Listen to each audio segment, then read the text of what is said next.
ჟურნალისტი ქალის პოლიტიკური ნიშნით დაპატიმრება, კრიტიკული აქციების მიმდინარეობისას, ფიზიკური ძალადობა და მორალური ტერორი მედიის წარმომადგენლებზე, აგრეთვე ეგრეთ წოდებული პარლამენტის მიერ მიღებული კანონები, რომლებიც კიდევ უფრო მეტად აქცევს მარწუხებში თავისუფალ და კრიტიკულ მედიას. ეს არის სულ მცირე ჩამონათვალი ფაქტების და ფაქტორებისა, რომლებმაც გამოიწვია ის ფაქტი, რომ ჩვენი ქვეყნის რეიტინგი კიდევ უფრო მკვეთრად გაუარესდა და დაეცა. ქვეყანა, რომელიც ერთ დროს დემოკრატიის შუქურად ითვლებოდა, ახლა შეიძლება ითქვას, რომ პირდაპირ თუ გადატანითი მნიშვნელობით მედიის თავისუფლების თვალსაზრისით სულ ზღაფავს. ჩვენ ცხადია, ეს ინდექსი და ეს ფაქტი შევაფასებინეთ იმ ჟურნალისტებს, რომლებზეც პირდაპირ მოხდა ფიზიკური ზეწოლა და თავდასხმა, პროევროპული აქციების მიმდინარეობისას, აგრეთვე მოვისმინეთ მედია მენეჯერების პოზიციაც. მათი პოზიციების შეჯერების საფუძველზე კი ერთი რამ შეიძლება ცალსახად და დადასტურებით ითქვას, რომ ეს ყველაფერი არავის უყვირს, განსაკუთრებით ქართულ ჟურნალისტებს, რომლებიც ყოველდღიურ რეჟიმში პირისპირ ეჩეხებიან ქართული ოცნების რეჟიმის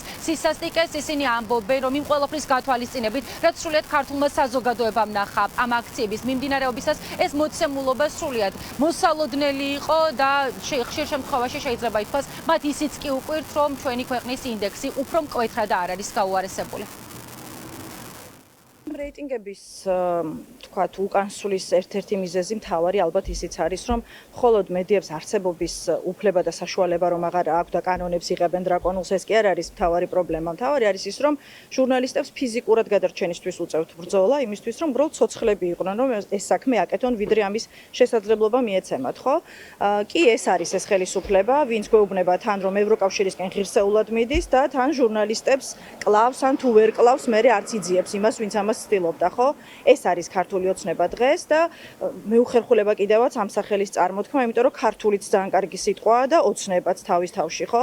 მაგრამ ერთად ქართული ოცნება უკვე ნიშნავს სიკვდილს, წამებას. საქმიანობთ გარემოში, სადაც ყოველდღიური რეალობა არის ფიზიკური ძალადობა, საკანონმდებლო წნეხი, ფინანსური შეზღუდვები, რაღაცა სიძულვილითა და მანიპულაციით და დეზინფორმაციით გარემოცული სფერო, რომელშიც საქმიანობთ და რომელთაც მოცულია მთელი ქვეყანა და ასე რომ გასაკვირი იქნებოდა იგივე ადგილი რომ შეგვენარჩუნებინა თუნდაც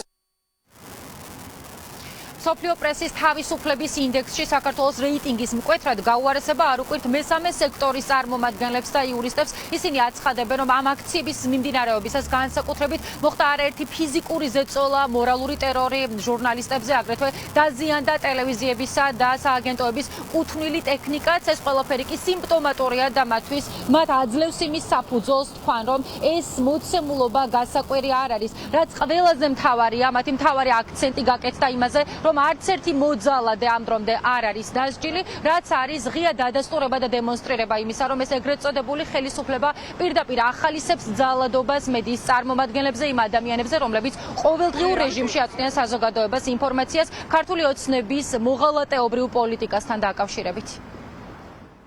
ამ დრომდე არ არის არც ერთი პირი დასჯილი ჟურნალისტების წინააღმდეგ ჩადენილ დანაშაულებზე და მათ შორის იგულისხმება ბოლო დროს აქციების მიმდინარეობისას ჟურნალისტების საქმიანობაში ხელშეშლის ფაქტები და დაახლოებით 100-მდე ჟურნალისტი დაზიანდა ამ პროცესში სხვადასხვა ფორმით, ზოგს დაუმტვრიეს კამერა, ზოგს სხვა ტიპის ზიანი მიადგა, ზოგს ფიზიკური ზიანი მიადგა, თუმცა ასეთ საქმეებზე ამ დროისთვის არავინ არ არის დასჯილი. ამიტომ ჩვენ არ უნდა გაგვიკვირდეს, რომ ის საერთაშორისო რეიტინგები, რომლებიც ქვეყანაში ჟურნალისტური საქმიანობისთვის არსებულ გარემოს აფასებენ, საკანონმდებლოს თუ სხვას უარესდება და თუ ეს ასე გაგრძელდება ტენდენციები, რომელიც დღეისთვის ცალსახად სახეზეა, მაშინ ბუნებრივია რა არ უნდა ველოდოთ, რომ ეს რეიტინგები გაუმჯობესდება.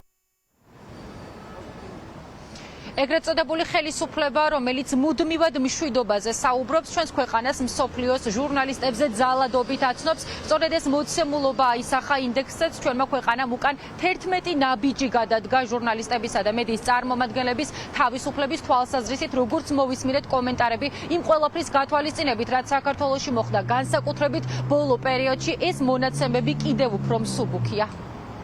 მადლობა ხატია, ეს იყო ხატია სამხარაძე.